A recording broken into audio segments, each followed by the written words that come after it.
Bom dia, meus amigos que moram aqui no meu coração.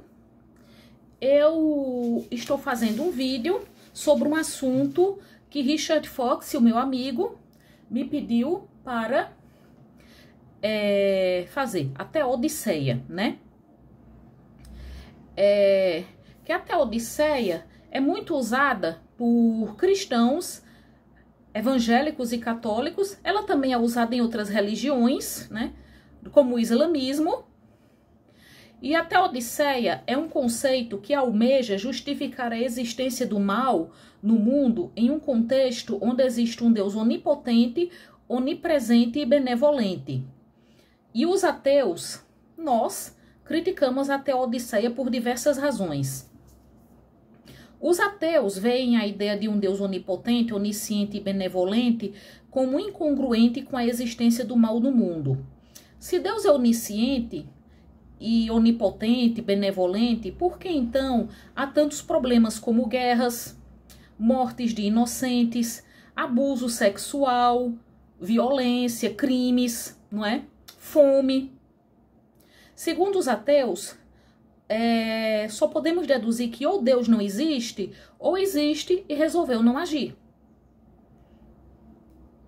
Assim, muita gente já me deu justificativas, né? Já me disse uma testemunha de Jeová que é porque quem governa o mundo é o diabo. Aí por isso existe o mal, que foi por culpa do pecado de Adão e Eva, que comeram a maçã, aí que isso fez com que o mal reinasse no mundo, que Deus não queria isso. Os ateus também apontam para o problema do mal gratuito, né? Que parece não ter nenhuma justificativa ou propósito. É porque um Deus benevolente permitiria um mal inútil e cruel. Inútil porque não leva a nada, né? Como a morte de crianças. Vejamos o caso de Isabella Nardoni, né? O assassinato de Daniela Pérez foi um mal gratuito. Foram dois belos exemplos de mal gratuito, né? Tanto o assassinato de Daniela Pérez quanto o de Isabella Nardoni foram exemplos de mal gratuito. A morte dos pais de Suzane von Richthofen foi um mal gratuito, né?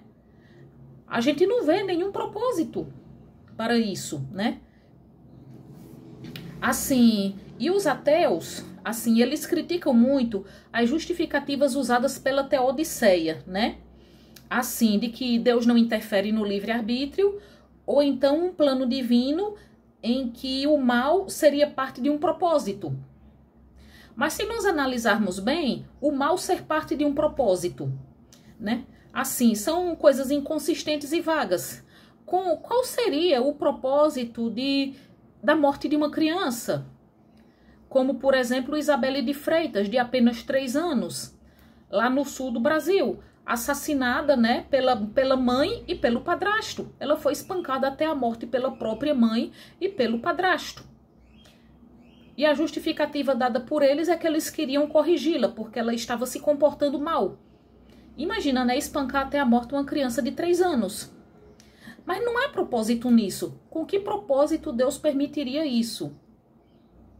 Assim, e muitos ateus veem a existência do mal não como um problema teórico, mas uma experiência moral e social. Para eles é moralmente inaceitável a ideia de Deus permitir o mal como parte de um plano divino, né?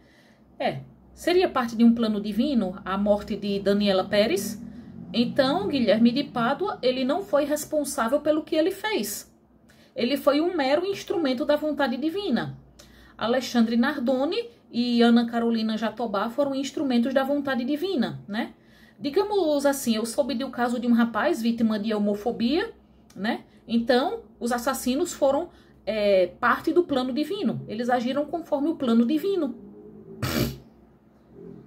A gente pode dizer, então, que não existe livre-arbítrio, né? Já que Alexandre Nardoni e Ana Carolina Jatobá, ao matarem Isabella Nardoni, eles só agiram conforme a vontade de Deus.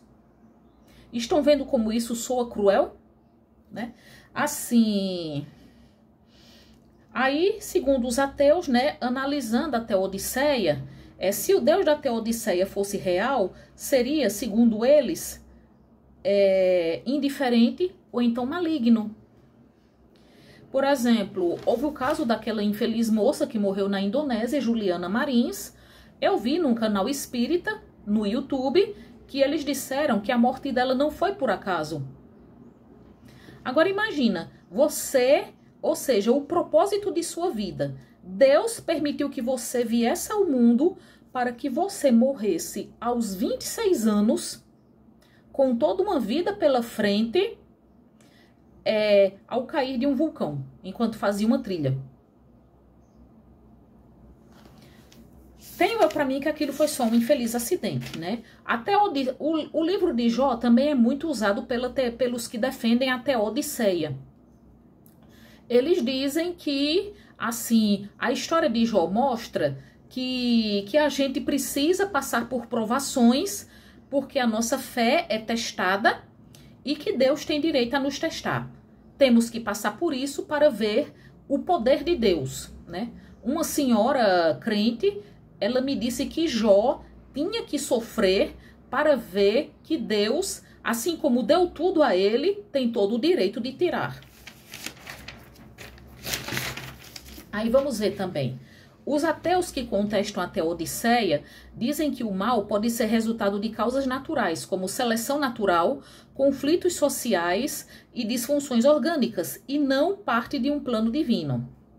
E muitos ateus veem a religião como uma fonte de mal, pois assim, pois as religiões não explicam o mal de forma convincente e até podem servir mesmo para perpetuá-lo, né? Assim, a gente pode falar e bons exemplos são as guerras religiosas, como a Guerra dos 100 Anos, entre católicos e protestantes, a caça às bruxas, as bruxas de Salem, a Inquisição Católica, a Inquisição Protestante, que a Ademilton Costa, que acompanha meu canal e é formada em História, ele já falou, né, sobre a Inquisição Protestante. Eu não estudei a Inquisição Protestante na escola, porque não foi ensinada na escola, só foi ensinada a Inquisição Católica, mas houve uma Inquisição Protestante. Conflitos motivados por crenças, né? O que é que a gente pode ver a religião como fonte do mal também? Esses ataques terroristas, né? Do Hamas, da Al-Qaeda, do Boko Haram, né? Podem mostrar que a religião pode ser, por si só, pode ser uma fonte de mal, né? Muçulmanos terroristas acreditando que tem que eliminar os infiéis, que veem o Ocidente como o grande mal. Então, aqui eu termino meu assunto e, como eu prometi a uma pessoa, vou estudar para fazer um vídeo sobre Pablo Marçal, que eu já estou bem atrasada. Tenham todos um bom dia.